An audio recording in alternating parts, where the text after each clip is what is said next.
So I have to admit, I was kind of surprised by how many things I'd forgotten.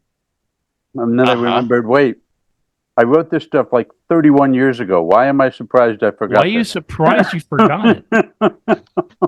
You see, Stephen, to stay young, you just have to have people asking you Realms Lore questions every 5 minutes for the rest of your life. Well, there's that, yes. I mean, that goofy toss-away comment, I don't know who that kid, and I just say kid because I assume that they're all younger than us when they're asking these questions.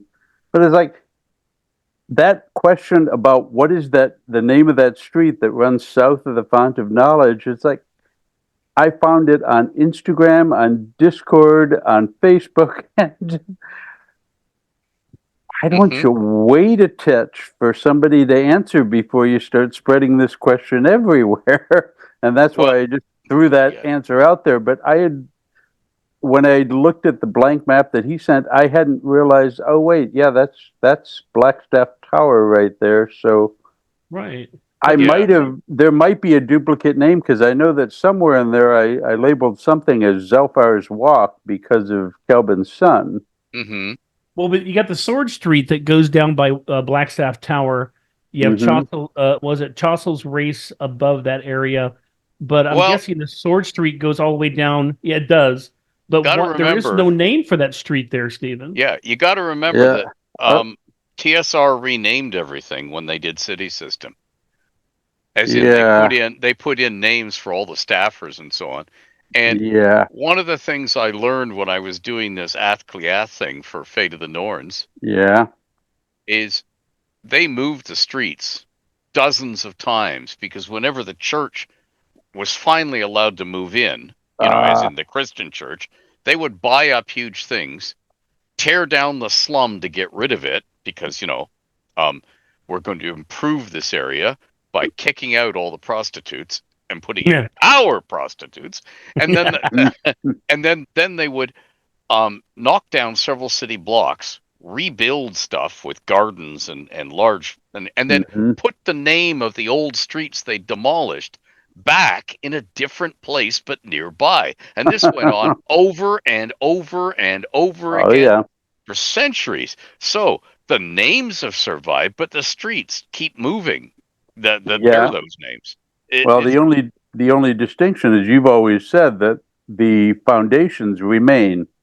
So you can't keep shifting the streets around unless you're dealing with the early years where, say, a Garen could easily just lay out and, I don't know, blast down to bedrock and say, this is where this street's going to be. Yeah. So... Well, I'm ready to give this a roll. I wish I had a few more names or I don't remember where. And you gave me the author name of that Songs on the Wind ghost book, but I don't have it at hand for some dumb reason. Now, where is that? Where did I put that? You had mentioned that in your small presses of Waterdeep. No. I mean, when did I send it to an email or in? No, it was a text. So wait, that may have just told me where I can find that. Here we are. Yeah, going backwards. Where the hell is that? Here we are. By Arthalnur the Wise Oldegund of Tradesward, published 1404 DR. There you go.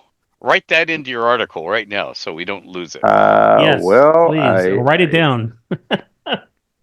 I have no writing implements. Oh my God, I'm going to have Oh my God, you're a writer. You should have a piece of paper wadded up in your pocket and a pen. Yeah. I have lots of paper around me. I just don't have writing implements. So.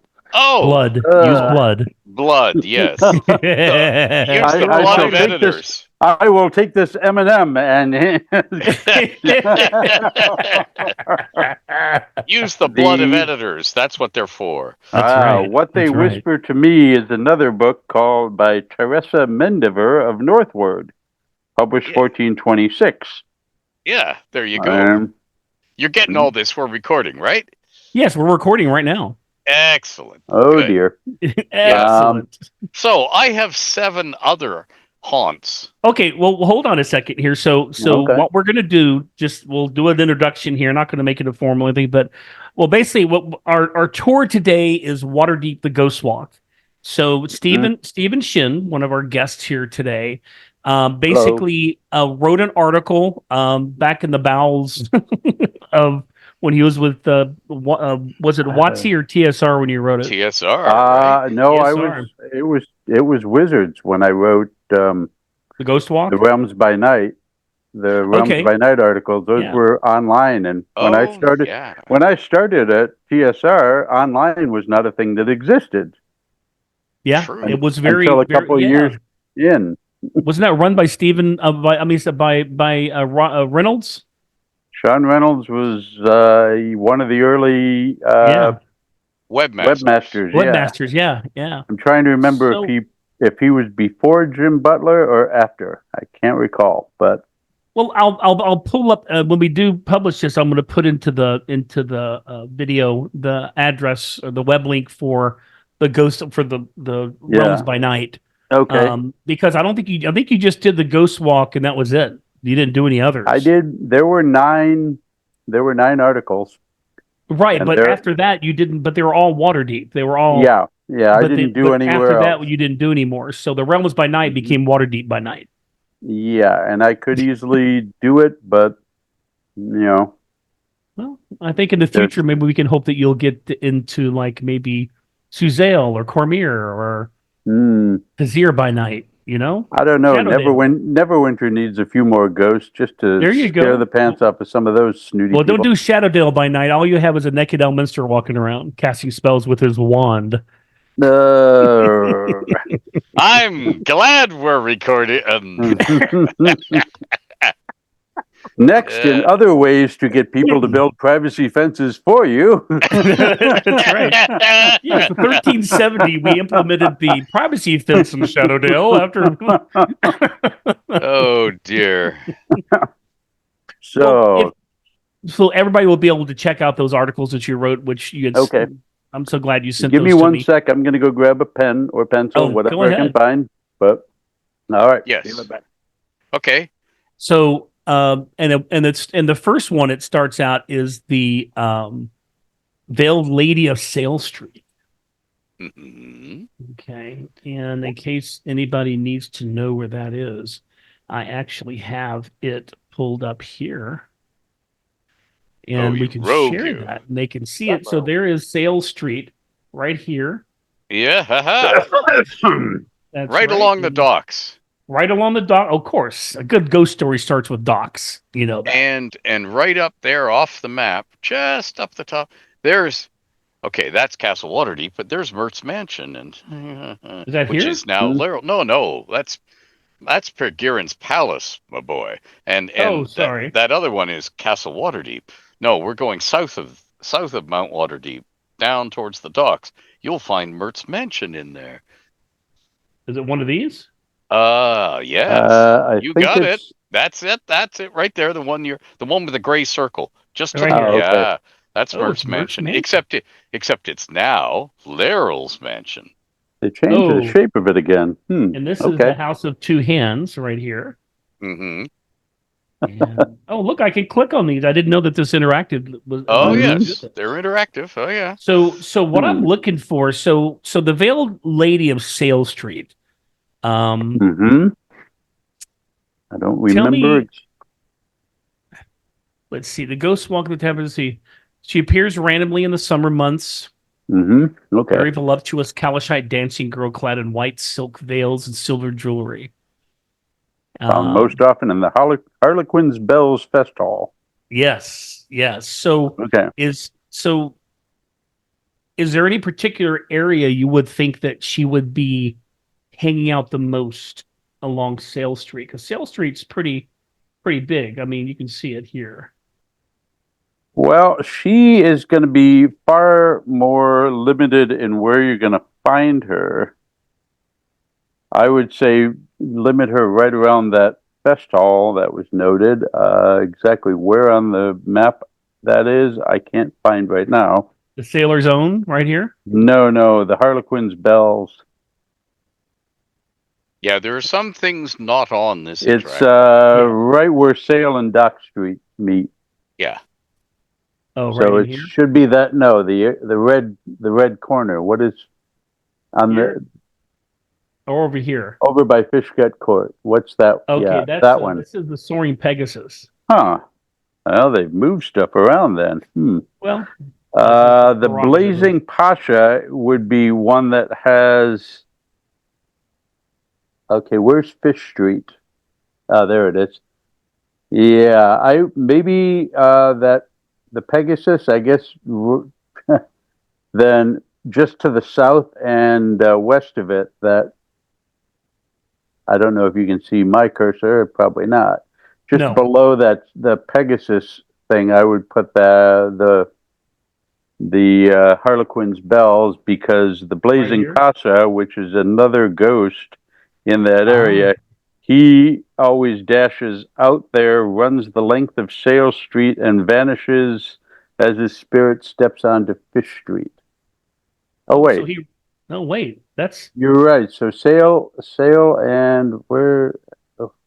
Fish Street is Maybe here. So Fish and Sale meet here. Actually, no, it would be Dock Street. I guess the Harlequin's Bells is on the west end of where Dock and Sale meet. Unless, what is that red dot that's right at the end of Tarnished Silver Alley? That one is the Sailor's Own. Sailor's Own.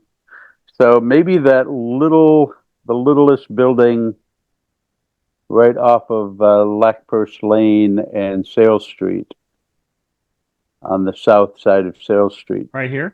If we peg that as the Harlequins, okay, that should work, because that still meets the Dock Street and Sale Street are meeting there. Right.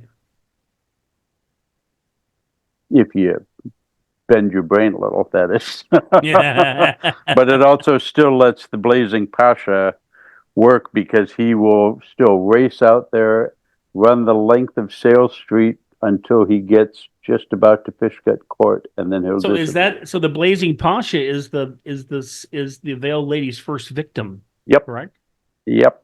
And is he just reenacting his death? He's reenacting his death. Yes. Running down there. Okay. Very cool. I did not know that. And I guess he screams too, a loud shriek. Like a little girl. Rises with plumes rising from any open flames near the closest exit of the local where the Veiled Lady manifests that night. So she can manifest anywhere along there, right? Yeah. Yeah. So she could pop into any of those fest halls, or,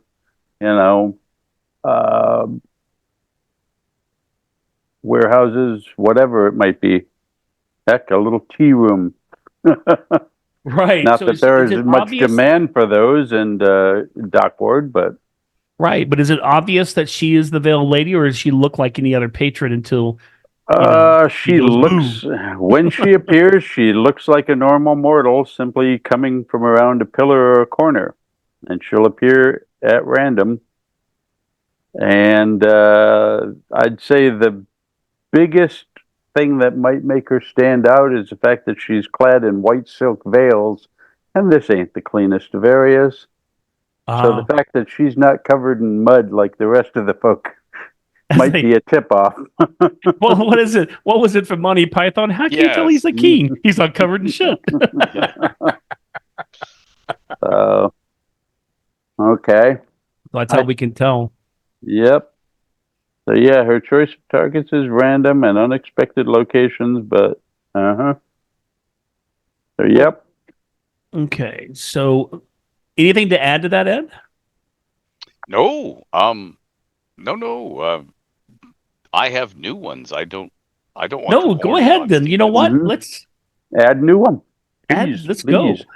Yeah. Oh boy. Okay. Well, let me pick.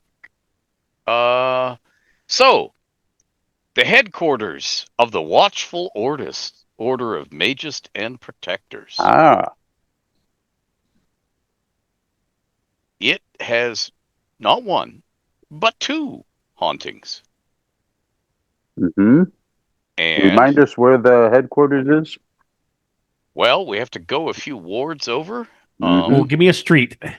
Oh gosh, I don't truck with streets. I just go to the place. What ward is it? Go over to East Waterdeep Castle, or Castle Waterdeep, and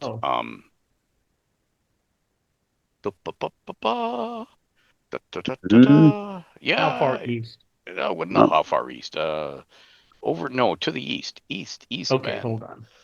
The castle's now down on the bottom corner. Yeah. We have to go that way. Anyway, don't worry about it. Yes. We'll find the Right Watchful here. Order.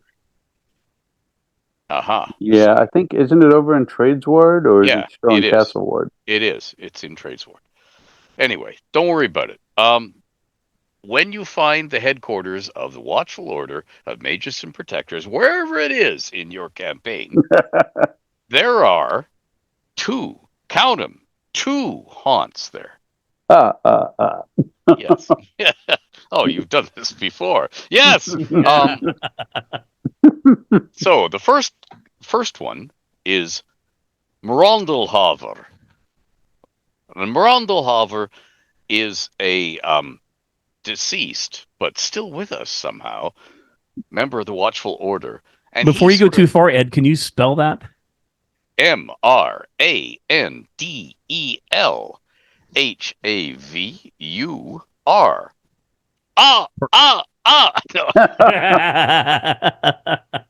Randallhaver, who functions like a dignified butler. Well, a dignified butler and a spy.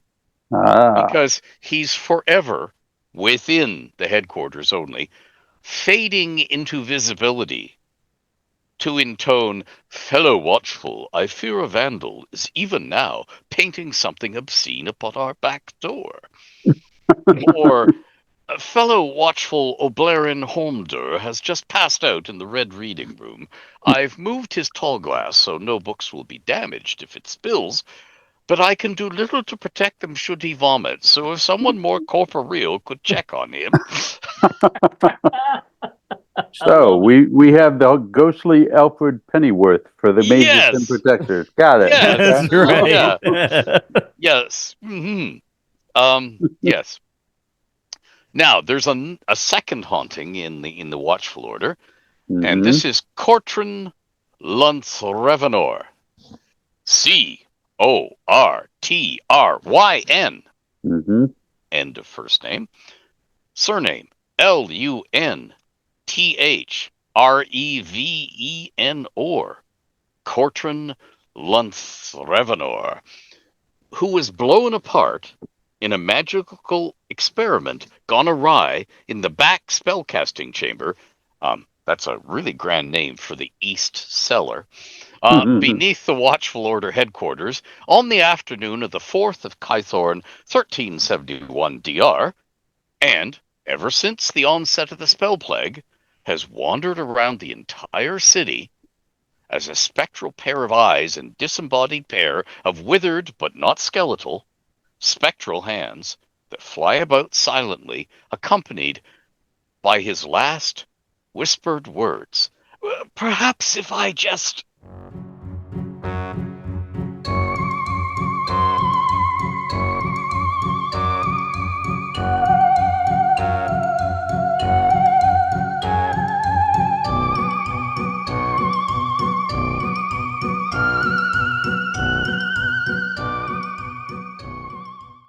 La la la la la la la la.